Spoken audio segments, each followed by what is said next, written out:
कभी ये ख्याल आया है कि क्या हम अपनी जिंदगी मतलब पूरी क्षमता से जी रहे हैं, या कभी ऐसा महसूस हुआ कि कुछ बड़ा करना है पर जैसे कोई चीज रोक रही है, कोई अदृश्य दीवार।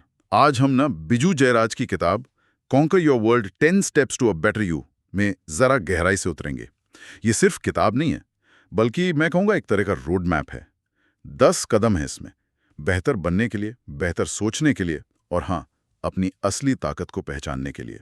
और ये चर्चा उन सोर्सेस पर आधारित है जो हमें मिले हैं, तो हम कोशिश करेंगे कि इसके सबसे जरूरी, सबसे काम के विचार आप तक पहुंचाएं। समझिए, ये एक सफर है, हर कदम एक दरवाजा खोलेगा आपकी अपनी दुनिया की ओर। तो चलें, पहला कदम उठाते हैं। किताब कहती है स्पष्टता ही शक्ति है, क्लैरिटी इज पावर। मतलब बिना लक्ष्य के जीना तो ऐसा है जैसे समुद्र में हो और कंपास ना हो, है ना? हाँ बिल्कुल, लहरें कहीं तो ले जाएंगी पर वो मंजिल शायद हमारी ना हो। और ये स्पष्टता सिर्फ दिशा नहीं देती, ये फोकस भी लाती है। जब पता हो कहाँ जाना है तो अपनी एनर्जी, अपना टाइम सब सही जगह लगता है। और इसी से जुड़ा है दूसरा बहुत जरूरी कदम, कौन सा? जिम्मेदारी लेना। Take responsibility. हाँ अच्छा। हाँ, मतलब जब आप लक्ष्य तय करते हैं तो ये मानना भी जरूरी है कि उनको पाने की जिम्मेदारी आपकी है। दूसरों पर या हालात पर डालने के बजाय वो ड्राइविंग सीट पर खुद बैठना। ये बात तो है, लेकिन जिम्मेदारी लेने का मतलब फिर ये भी हुआ कि अपनी कमियों को, अपने डर को, उनको भी देखना पड़ेगा। बिल्कुल, और यहीं आता है तीसरा कदम, डर का सामना करना। हाँ, डर। किताब कहती है डर तभी तक बड़ा लगता है जब तक हम उससे भागते हैं। जैसे अंधेरे में कोई चीज हो, रोशनी डालो तो सिकुड़ जाता है। सही। इसमें एक टिप भी दी है शायद, कि अपने डरों की लिस्ट बनाओ। हाँ, लिस्ट बनाओ, उन्हें नाम दो। इससे वो अनजाने नहीं लगते, थोड़े मैनेजेबल हो जाते हैं। अच्छा। और जब डर को पहचान लिया तभी तो उस पर काबू पाएंगे ना। और यहीं से जुड़ता है चौथा कदम। वो क्या है? आत्मविश्वास बनाना, बिल्ड कॉन्फिडेंस। कॉन्फिडेंस, ये तो बहुत लोगों को चाहिए होता है। बिल्कुल, पर ये कोई ऐसी चीज नहीं जो बस मिल जाती है। इसे बनाना पड़ता है प्रैक्टिस से। जैसे साइकिल चलाना सीखते हैं, गिरते हैं, उठते हैं, फिर धीरे धीरे बैलेंस और फिर कॉन्फिडेंस आता है। हाँ, मसल की तरह इस्तेमाल करने से मजबूत होती है। एकदम। और कॉन्फिडेंस बनाने के लिए क्या चाहिए? पांचवा कदम, अनुशासन। अच्छा, अनुशासन। हाँ, क्योंकि देखिए, मोटिवेशन आपको शायद स्टार्ट लाइन तक ले आए, लेकिन रेस पूरी करने के लिए तो अनुशासन चाहिए। मतलब रोज वो काम करना, भले ही मन ना हो। बिल्कुल, अनुशासन ही आपको फिनिश लाइन पार कराता है। तो आत्मविश्वास और अनुशासन, ये साथ साथ चलते हैं। हाँ। और इनका असली टेस्ट कब होता है? जब बात आती है 7वें कदम की, साहसी कदम उठाना, टेक बोल्ड एक्शन। क्योंकि सोचना तो ठीक है, पर सिर्फ सोचने से तो कुछ नहीं होता। असली बदलाव तो एक्शन से ही आता है। वो पहला कदम उठाना, डर के बावजूद। Bold action. जी, एक्शन ही विचारों को हकीकत में बदलता है। लेकिन ये बाहरी एक्शन तब असरदार होगा जब अंदर की दुनिया ठीक हो।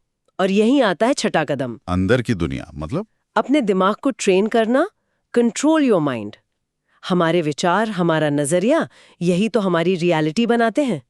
अगर मन में हर वक्त शक, चिंता, नेगेटिविटी चलती रहे तो फिर वो हिम्मत वाला कदम उठाना मुश्किल हो जाता है। हाँ, ये तो है। किताब में ध्यान यानी मेडिटेशन या पॉजिटिव एफर्मेशंस जैसी बातें हैं, मन को शांत रखने, उसे साधने के लिए। सही।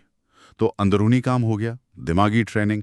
अब बाहरी माहौल की बात करें। बिल्कुल, आठवां कदम इसी पर है, विजेता सोच वालों से जुड़ना। विनर्स, इसका मतलब सिर्फ कामयाब लोग? नहीं नहीं, विजेता से मतलब सिर्फ पैसों या कामयाबी से नहीं है।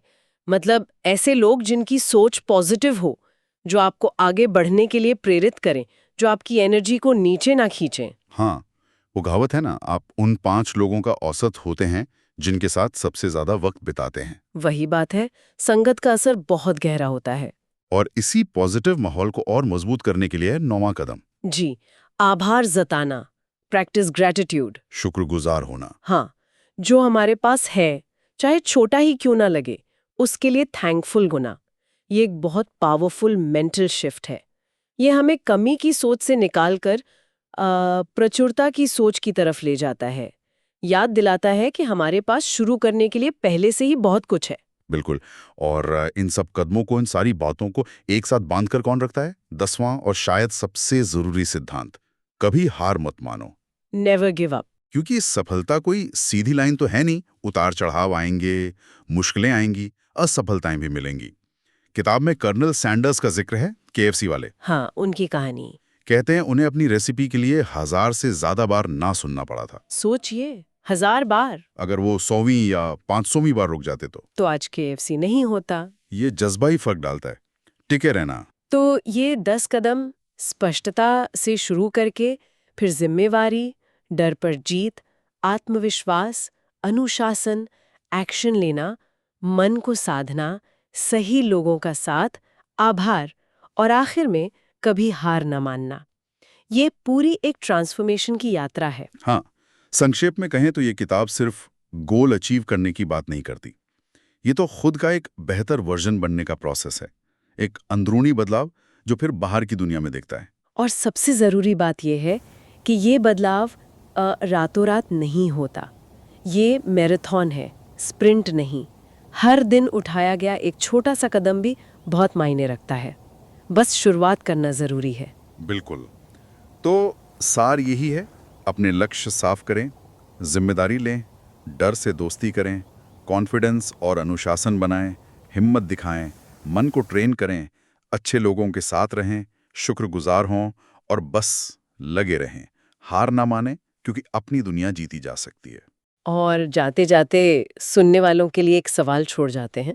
आज इन 10 कदमों में से वो कौन सा एक छोटा सा मैनेजेबल कदम है जिसे उठाकर इस सफर की शुरुआत की जा सकती है? वो पहला कदम कौन सा होगा?